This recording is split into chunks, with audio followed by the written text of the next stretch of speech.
महाराज श्री सुखदेव जी बोले, हे राजन परीक्षित, आइए अब देखते हैं कि भगवान योगी राजे कृष्ण का विवाह सर्वप्रथम रुक्मिणी के साथ में कैसे हुआ। आज हम और आप लोग जिसे कुदरकोट के नाम से जानते हैं, इसका पहले नाम कुंदनपुर था और इसी कुंदनपुर में एक भीष्मक नाम के राजा हुए।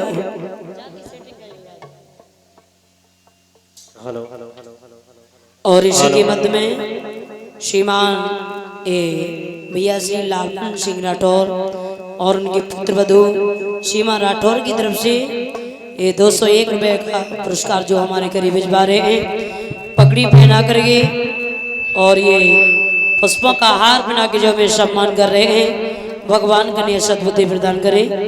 और ये 100 रुपए का पुरस्कार जब हमारे करीब आया है परम सम्मानीय लकी राठौर, भगवान कन्या दीर्घायु प्राप्त के। और इसी के साथ साथ 100 रुपए का पुरस्कार जो हमारे करीब भिजवा रहे हैं देवांश राठौर। आशा करती हूँ बच्चे के जीवन में हमेशा खुशियाँ आती रहे, धर्म पे चल कर के अपने नाम को रोशन करें, ऐसी प्रभु से मेरी विनती और आकांक्षा है। बोली भक्तों भगवान की। भीष्मक नाम के राजा हुए हैं महाराज कुंदनपुर में, जिनके घर में 5-5 पुत्रों का जन्म हुआ है। राज्य तो बड़े प्यार से चला रहे हैं, किसी भी बात का कोई कष्ट कलेश नहीं है। दुख है तो एक ही है कि महाराज भीष्मक के आंगन में किसी भी बेटी का जन्म नहीं हुआ। और जब बेटी का जन्म नहीं हुआ तो एक बार महाराज भीष्मक दुखी होकर के आंगन में बैठ जाते हैं। भगवान से प्रार्थना की है, दीनों के दयाला मेरे श्याम, हमारे घर में 5-5 पुत्र हैं, मगर एक बेटी और आ जाती तो मेरा जीवन बड़े अच्छे से व्यतीत होता। क्या देखा है, कुछ समय बाद महाराज भीष्मक के आंगन में एक छोटी सी कन्या का जन्म हुआ। और जब कन्या ने जन्म लिया तो अकस्मात देवर्षि नारद का पदार्पण हुआ। और नारद जब आए हैं तो भीष्मक ने कहा है, देवर्षि नारद, हमारे घर में एक बेटी का जन्म हुआ है, क्या तुम उस बेटी की दिन दिशा को बता सकते हो? कहाँ है तुम्हारी बेटी, लेकर के आओ। जिस समय भीष्मक अपनी बेटी को लेकर के आए हैं, देवर्षि नारद ने जिस समय हस्तरेखा को देखा है तो समझाते हुए उत्तर दिया है कि हे महाराज भीष्मक, जिस घर में तुम्हारी ये बेटी का जन्म हुआ है, ये बेटी कोई साधारण नहीं है बल्कि साक्षात भवानी है। और इसका नाम क्या है और कौन तुम्हारे घर में दामाद बन के आएगा? समझाते हुए देवर्षि नारद बोले, और क्या?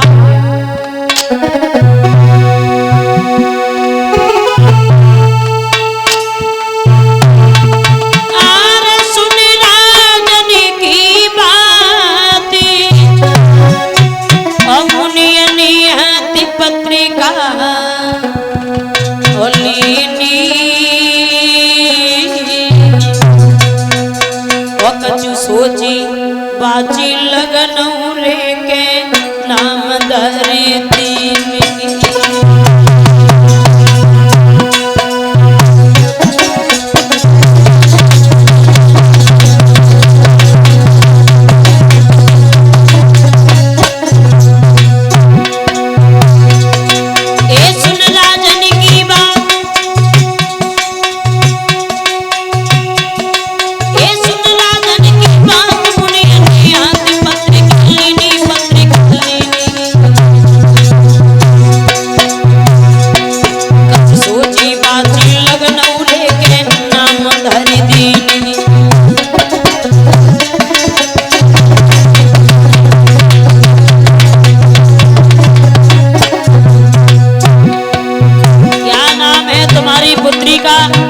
समझाते हुए देवर्षि नारद बोले, सुनो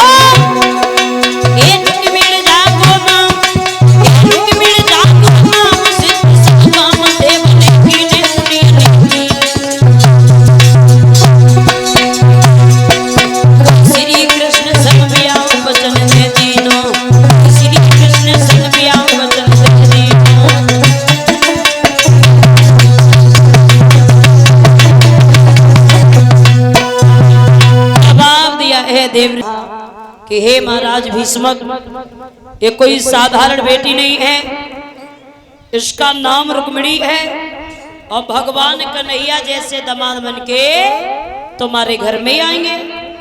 भीष्मक ने सुना है, जवाब दिया है, हे देवर्षि नारद, कन्हैया जैसे दामाद अगर हमारे घर में आ गए तो मेरा तो जीवन धन्य हो जाएगा। देवर्षि नारद को बड़े ही हर्षोल्लास के साथ में भोजन खिलाया, विदा किया है। अब धीरे धीरे रुक्मिणी अपने आंगन में थोड़ी सयानी हुई और जब सयानी हुई तो एक दिन रुक्मिणी ना धो करके अपने बालों को सुखा रही है। अकस्मात गया, देखा एक ब्राह्मण देवता का आगमन हुआ है और बड़ा सुंदर सा गीत गाते हुए जा रहे हैं। क्या कि ब्रजभूमि में हुआ है और अवतार कन्हैया का, और सौभाग्य हो जिन्हें दीदार कन्हैया का। ये गीत को गाते हुए नारद जिस समय आगे बढ़े हैं,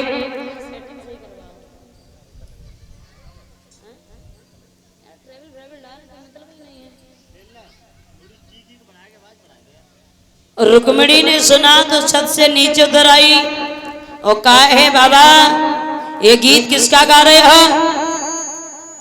नारद ने जवाब दिया, है बेटी, ब्रज में भगवान कन्हैया का अवतार हो गया है और जिन लोगों ने उनके दर्शन कर लिए ना, उनके करोड़ों करोड़ों जन्म के पाप दूर हो गए। रुक्मिणी ने कहा, है बाबा क्या श्याम की शादी हो गई? बोले नहीं, कन्हैया की तो शादी नहीं हुई, बल्कि उनके बड़े भैया बलराम का विवाह हो गया, जिनकी पत्नी का नाम है रेवती, मगर अभी श्याम की शादी नहीं हुई है। रुक्मिणी ने सुना कि कन्हैया का भी विवाह नहीं हुआ तो मन ही मन में एक संकल्प किया है कि विवाह करेंगे तो भगवान कन्हैया के साथ करेंगे, और कन्हैया के साथ मेरा विवाह नहीं हुआ तो अपना पूरा जीवन कुंवारे ही व्यतीत करूंगा, बल्कि दूसरे की पत्नी बन के हरगिज नहीं जाऊंगी। क्या सोचा है रुक्मिणी ने कि सोचने और लगी बिटिया मन में, और जीवन दिन व्यर्थी हो रहे।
संकल्प किया है रुक्मिणी ने, हम अपना विवाह करेंगे तो कन्हैया के साथ करेंगे, और कन्हैया के साथ मेरा विवाह नहीं हुआ तो अपना पूरा जीवन कुआरे ही व्यतीत कर दूंगी, दूसरे की पत्नी बनके हरगिज नहीं जाऊंगी। अब देवर्षि नारद तो वहां से चले गए, रुक्मिणी अपने घर में प्रवेश हो गई, और इसी के मध्य में परम सम्मानी भैया राजकिशोर राठौर और ये परम सम्मानीय श्याम सिंह राठौर इसी ग्राम जगतपुर के निवासी हैं। इन भाइयों की तरफ से ये 100 रुपए का पुरस्कार जो हमारे गरीब भिजवा रहे हैं, भगवान कन्हैया सद्बुद्धि प्रदान करे।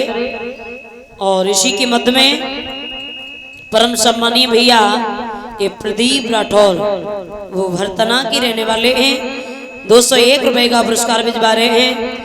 और इसी के साथ साथ ये 201 रुपए का पुरस्कार जो हमारे करीब आया है राम लखन राठौर, जो हमारे भैया भरतना के रहने वाले, इनकी तरफ से भगवान कन्हैया सभी दानदाताओं को सुख शांति प्रदान करे। और इसी के मध्य में परम सम्मानीय ये श्रीमान मुनीश बाथम, 100 रुपए का पुरस्कार जो हमारे करीब आया है, इसी ग्राम जगतपुर के निवासी हैं, भगवान कन्हैया दीर्घायु दे। और इसी के साथ साथ 151 रुपए का पुरस्कार जो हमारे करीब भिजवा रहे हैं, परम सम्मानीय श्रीमान विजय राठौर, जो लछवाई के रहने वाले, उनकी तरफ से भगवान कन्हैया सभी दानदाताओं के जीवन में खुशियां दी रहे। ऐसी प्रभु से मेरी विनती और आकांक्षा है, बोली भक्त और भगवान की। धीरे धीरे रुक्मिणी अपने आंगन में थोड़ी सयानी हुई। अब रुक्मिणी की माँ को चिंता बढ़ी है कि घर में बेटी शादी के लायक हो गई, लेकिन महाराज को तो यही नहीं पता है कि बेटी के लिए सुंदर सा वर और सुंदर सा घर देख ले। दासी को बुलाया, कहा है दासी चली जा करके महाराज भीष्मक से कह देना कि तुम्हें तुम्हारी महारानी याद कर रही है।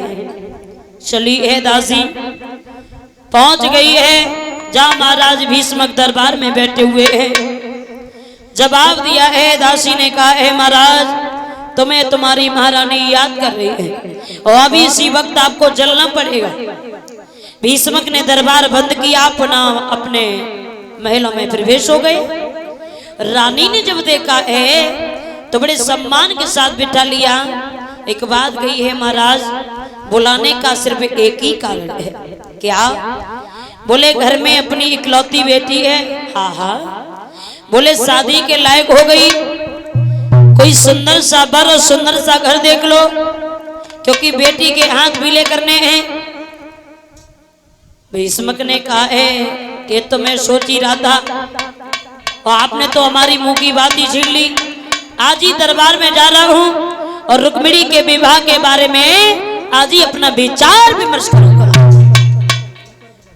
चले हैं महाराज भीष्मक, दरबार में पहुंचे, जवाब दिया सभा के लोगों, हम अपनी बेटी रुक्मिणी का विवाह करना चाहते हैं, और कोई ऐसा वर बताइए जिसका चरित्र एकदम दूध की तरह सफेद हो।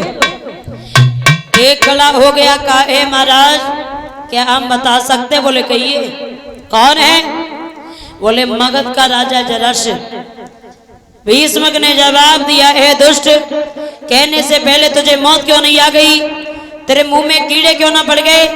सुबह से लेकर संध्या तक जो शराब पीता है, मद के नशे में रहता है, ऐसे नीच और लफंगे के साथ में हम अपनी बेटी का विवाह कदाप नहीं करेंगे।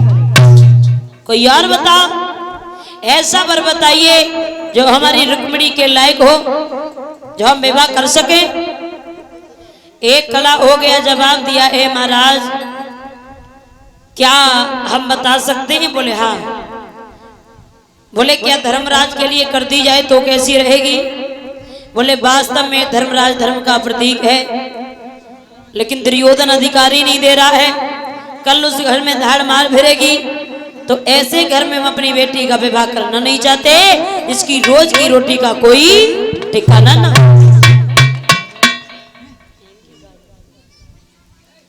बोले महाराज तो दुर्योधन के लिए कर दो। बोले लड़ाई तो होनी है, बात तो वही रही। सुबह से शाम हो गई, लेकिन रुक्मिणी के लायक किसी ने वर नहीं बता पाया। अंत में नतीजा ये हुआ कि दरबार के बारी बारी से और राजन के अनामी सुनाने लगे।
सुबह से शाम हो गई मगर रुक्मणी के लायक किसी ने वर नहीं बता पाया। दरबार के बारी बारी से राजन के नाम सुनाने लगे, फिर और लोग उन लोगों के बांगुड़े और बताने लगे। सुबह से शाम हो गई, जब किसी ने वर नहीं बता पाया तो महाराज भीष्मक का जो सबसे छोटा वाला पुत्र था जिसका नाम था रुक्मेश, कहा है पिताजी क्या पर हम बता सकते? बोले कि ये कौन है, कहाँ का रहने वाला है, कैसे आचार विचार है, रुक्मिणी के लायक है या नहीं है? बोले बहुत सुंदर है। कौन? बोले भारत के भूषण करमवीर यादवेंद्र सरकार द्वारकाधीश कन्हैया। भीष्मक ने जवाब दिया है बेटा रुक्मेश, ये तो मैं सोच ही रहा था और आज ही भगवान कन्हैया के लिए टीका भेज दो, हमारा तो जीवन धन्य हो जाएगा, मैं कृतार्थ हो जाऊंगा अगर मेरी बेटी रुक्मिणी का विवाह कन्हैया के साथ में हो जाए। तो भरे दरबार में इधर तो महाराज तैयारियां शुरू हो गई, और जब तैयारियां शुरू हो गई रुकुम को पता चला है तो रुकुम वहां से क्रोध में आया है। तालियों की गड़गड़ाहट सुनी तो अपने पिता भीष्मक से बोला, हे पिताजी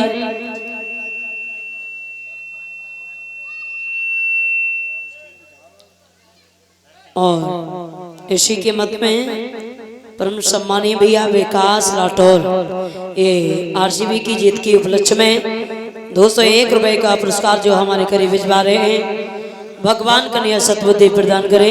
बोली बाल कृष्ण भगवान की और इसी के साथ साथ 201 रुपए का पुरस्कार जो हमारे करीब आया है, ये परम सम्मानी उदय चंद्र कश्यप जो इसी ग्राम जगतपुर के हैं, उनकी तरफ से भगवान कन्या सद्बुद्धि प्रदान करें। बोली बाल कृष्ण भगवान की।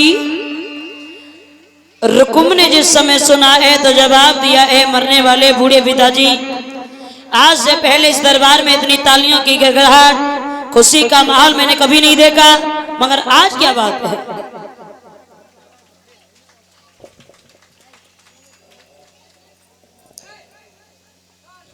भीष्मक ने सुना है तो जवाब दिया है, बेटा रुकुम, तुम्हें नहीं पता है कि तुम्हारी बहन के लिए सुंदर सा वर देख लिया। कौन है हमारी बहन का दूल्हा? बोले भारत के भूषण करमवीर यादव सरकार द्वारकाधीश कन्हैया।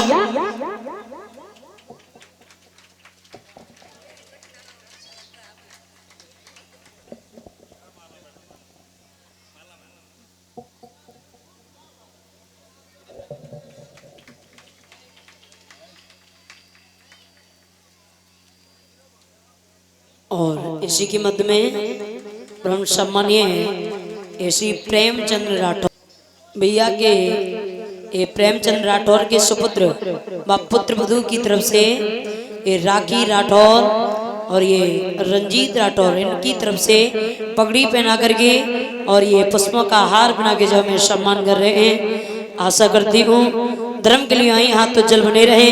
101 रुपए का पुरस्कार हमारे करीब भिजवा रहे हैं, भगवान कन्या सद्बुद्धि प्रदान करें। बोली बाल कृष्ण भगवान की।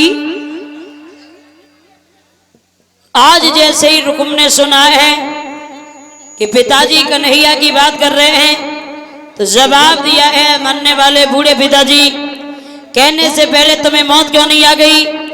तुम्हारे मुंह में छाले क्यों नहीं पड़ गए?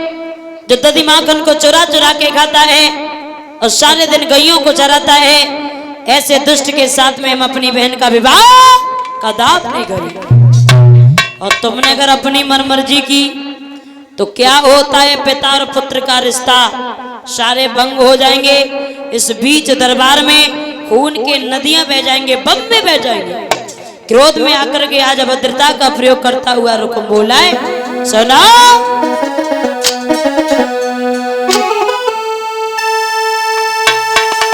कि मेरे सामने यो बाबुली और ये चाली नहीं चल पाएगी, अगर ये शादी पक्की होगी तो तलवारें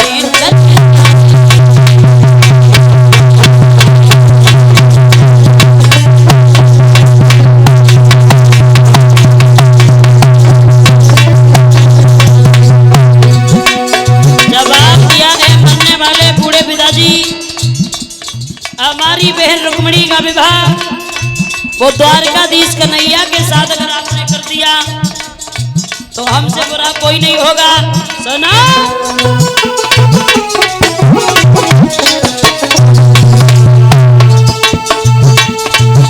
मेरे सामने हो बाबुली, ये चाली नहीं चल पाई, अगर ये शादी पक्की होगी तो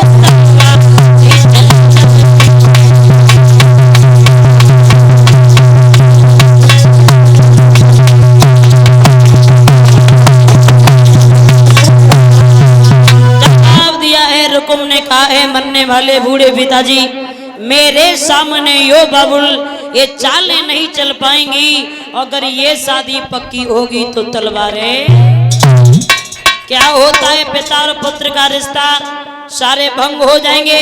बीच दरबार में खून के नदियां बह जाएंगे, बम में बह जाएंगे। इसलिए भूल के भी कन्हैया का नाम मत ले देना। भीष्मक ने जवाब दिया, समझाया, बेटा रुकुम, तेरी नजर में कोई वर हो तो तू भी बता दे। अभी तो हम अपना विचार विमर्श कर रहे थे। बोले हमारी नजर में बहुत अच्छा है और तुम्हारी जिंदगी निकल जाएगी, कभी ऐसा वर नहीं ढूंढ पाओगे। कौन है, कैसे आचार विचार हैं, क्या नाम है, कहाँ का रहने वाला है? बोले नाम सुनना चाहते? बोले हाँ। तो भीष्मक को समझाता हुआ रुकुम बोला है, सुनिए पिताजी, हम अपनी बहन का विवाह वो चंदेली के रहने वाले अपने सगे शिशुपाल के साथ करेंगे। और सुना, आरे सुन बाबुल के अबेन रे, और रुकमिया जी समझावे,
रुकुम ने कहा है, पिताजी हम अपनी बहन का, अपनी बहन मुझे दे सकता है तो हमें देने में कौन सी बड़ी बावई है।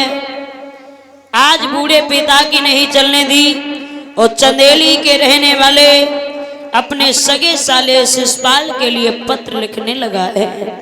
क्या लिखा है आज पत्र में रुकुम ने?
साले साहब होशियारी से आना, अकेले नहीं आना, और हो सकता है कि वो द्वारकाधीश कन्हैया के आने का भी चांस है, इसलिए सेना लेके आना।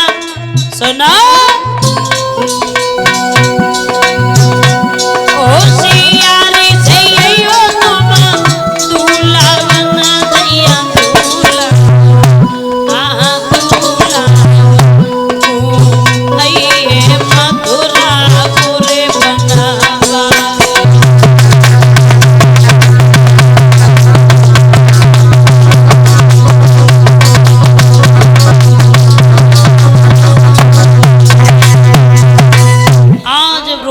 पत्र लिखा है, लिखने के बाद ये पत्र नाई और ब्राह्मण के हाथों में दे दिया है। ले जाओ, जा करके ये पत्र चंदेली में पहुंचा दे। नाई ब्राह्मण जिस समय पत्र को लेकर के गए हैं, चंदेली में जाकर के ये पत्र जैसे इस शिषपाल के हाथों में दिया है।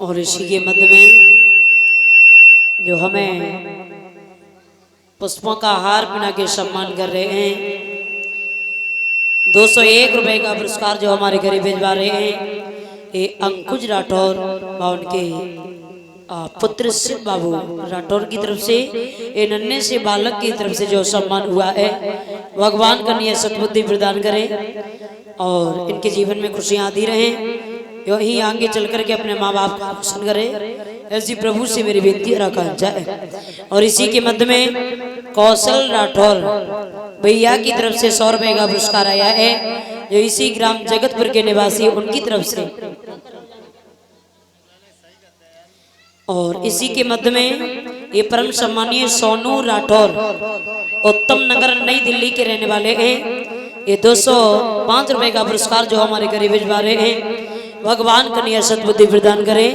बोली भक्तौर भगवान की। आज जाकर के नाई और ब्राह्मण ने पत्र दिया है, शिषपाल ने पत्र पढ़ा है, मन में विचार किया है, परमात्मा हमारे जैसे रिश्तेदार हर किसी के हो। देखिए हमारे लिए कितना सोच लिया, लेकिन ये तो पता है कि नाई ब्राह्मण यहाँ से जाने के बाद हमारी बहुत अफवाह उड़ाएंगे। तो भोजन ग्रहण करवाया और भोजन कराने के बाद तलवार निकाली और शिषपाल ने नाई और ब्राह्मण का देहांत कर दिया। जाकर के भाभी के पास में पहुंचे, कहा है भाभी हमें दूल्हा बना दो। भाभी ताली बजा के हंसने लगी, जवाब दिया है शिषपाल ना कहीं से संदेशा आया है ना कोई खबर आई है, और इतनी जल्दी दूल्हा बन के कहां जा रहे हो। शिषपाल ने जवाब दिया है हम अपना विवाह कुंदनपुर से करेंगे, और पता है रुक्मिणी के साथ होगा। भाभी ने कहा है शिषपाल मन मार के घर में बैठो, रुक्मिणी के साथ में आपका विवाह कदाप नहीं होगा। शिषपाल ने कहा है ज्यादा भाषण देने की जरूरत नहीं है, जितना काम कहें उतना करिए, हमें बहुत जल्दी दूल्हा बना। तो भाभी ने कहा है दूल्हा बनाने में हमारा क्या जा रहा है, आओ दूल्हा बनाए दे रहे हैं। भाभी ने जिस समय शिषपाल को दूल्हा बनाया है तो क्या देखा है कि सर पे मुकुट रखा है, सामने से छींक हो गई। शिषपाल ने पटे पर पैर रखा, इतनी तेजी से चक्कर आया, पैर फिसला, जमीन पर गिर पड़े। घर में अंदर देखा तो बिल्ली के रोने की आवाज आ रही है। कैसे कैसे असगुन हुए हैं महाराज शिषपाल को एक कवि कल्पना कर रहा है।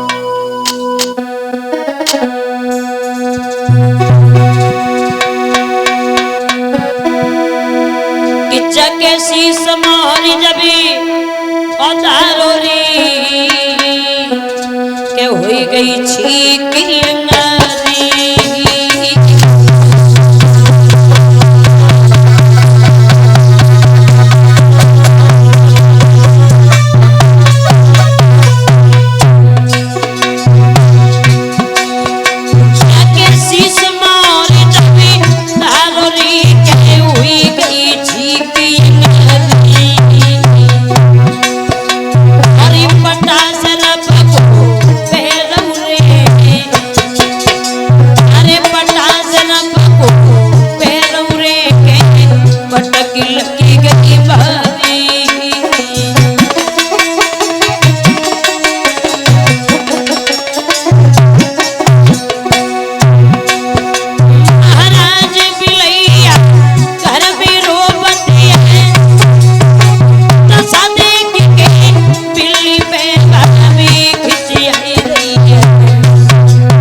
शिषपाल को दूल्हा बनाया है। नाना वहां से सुन होने लगे। क्या देखा है कि घर में बिल्ली के रोने की आवाज सुनाई दे रही है। भाभी ने समझाया, कहा है देखो शिषपाल अभी कुछ नहीं बिगड़ा है, अभी भी मान जाओ, आप विवाह करने के लिए कुंदनपुर में मत जाओ।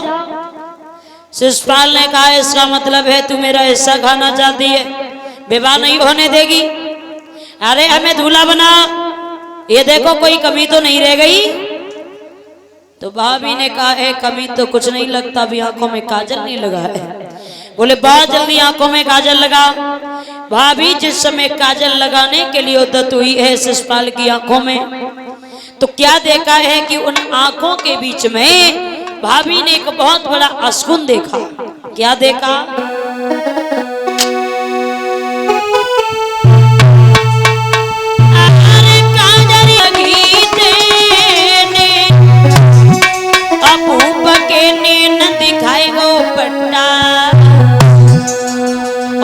ठाड़ी गाय रहेगी तरे मां चाहे बिटरिया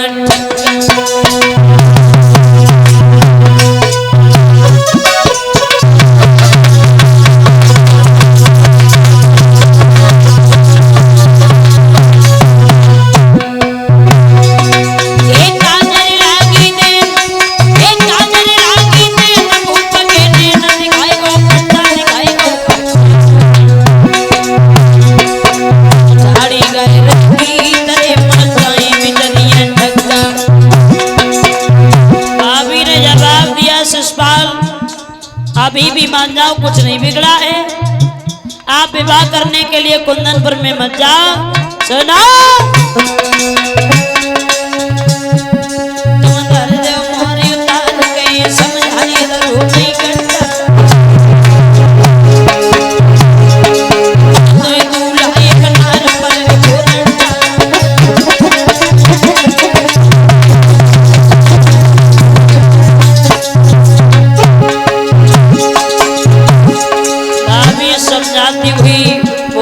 शिषपाल अभी कुछ नहीं बिगड़ा, मान जाओ।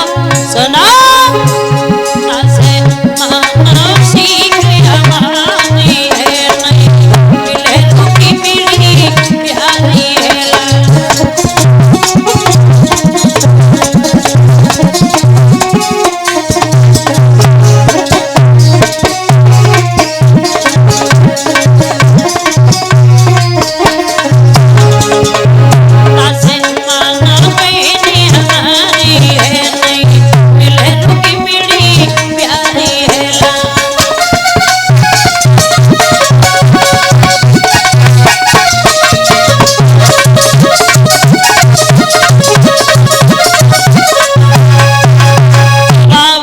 भाभी ने समझाया शिषपाल कुछ नहीं बिगड़ा, अभी भी मान जाओ, विवाह करने के लिए कुंदनपुर में मत जाओ।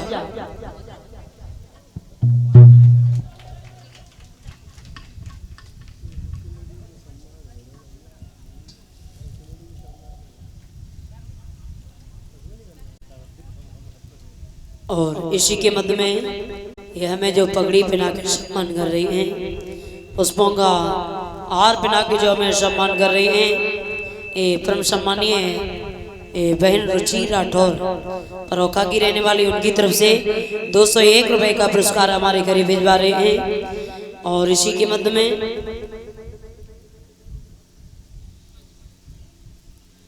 ये परम सम्मानीय भैया रचपाल राठौर 201 रुपए का पुरस्कार जो हमारे करीब भिजवा रहे हैं। इसी ग्राम जगतपुर के निवासी, उनकी तरफ से भगवान कन्हैया सद्बुद्धि प्रदान करें। और इसी के साथ साथ 151 रुपए का पुरस्कार जो हमारे करीब आया है, परम सम्मानीय राजू राठौर जो लचवाई सेवई के रहने वाले, उनकी तरफ से भगवान कन्हैया सद्बुद्धि प्रदान करे। धर्म के लिए वहीं हाथ तो जल बने रहे, धर्म पे चल करके अपने नाम को रोशन करें, ऐसी प्रभु से मेरी विनती और आकांक्षा है। बोली भक्तोत्सल भगवान की। आज भाभी ने शिषपाल को